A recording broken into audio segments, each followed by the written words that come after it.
Hi, this is Meg Treba, and this is how to cast on with knitting and how to create a slip knot. I have a piece of yarn here with a nice long tail on it because I'm going to do a technique called a long tail cast on.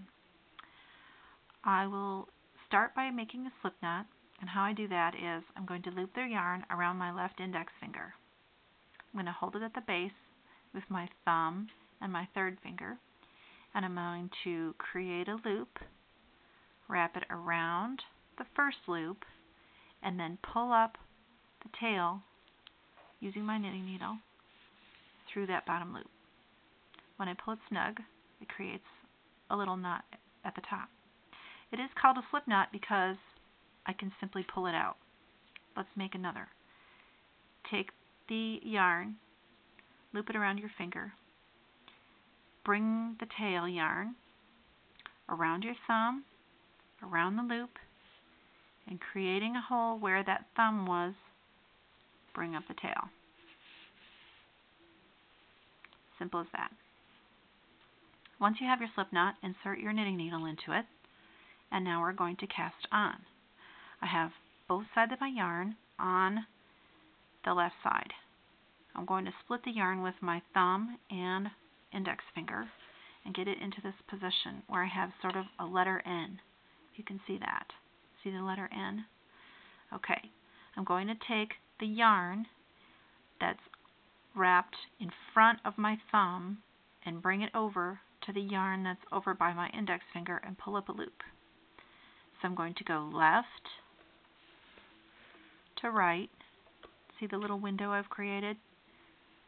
Pull a loop from the index finger up, and then I'm going to use my thumb to pull it down a little bit, real gentle.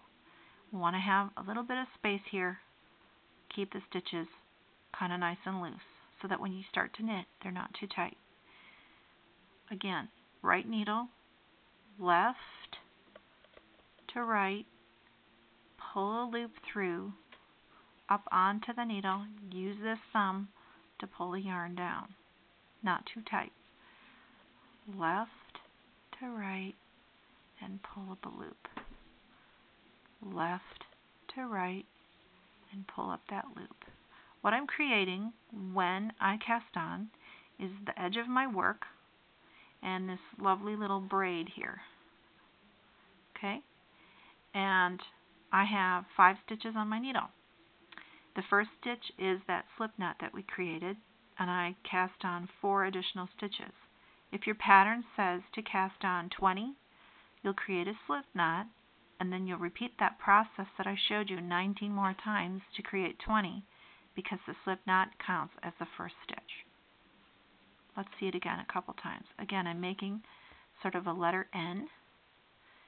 I'm going to take the left yarn, move it back toward the yarn where my index finger is, pull up a loop, use my left thumb to pull it down. This is called the thumb method or the long tail cast on. The reason we need a long tail is because we're using that tail to create half of these stitches. We're using the yarn equally right now, and we don't want to run out of that tail yarn. If you have to cast on 100 stitches, leave yourself a really, really nice long tail. If you don't have enough room, you'll have to rip it out and start again. Okay, that is creating a slip knot and casting on. This is Meg Treba from Nutmeg Quilts. Thanks for stopping by. I hope this video was helpful.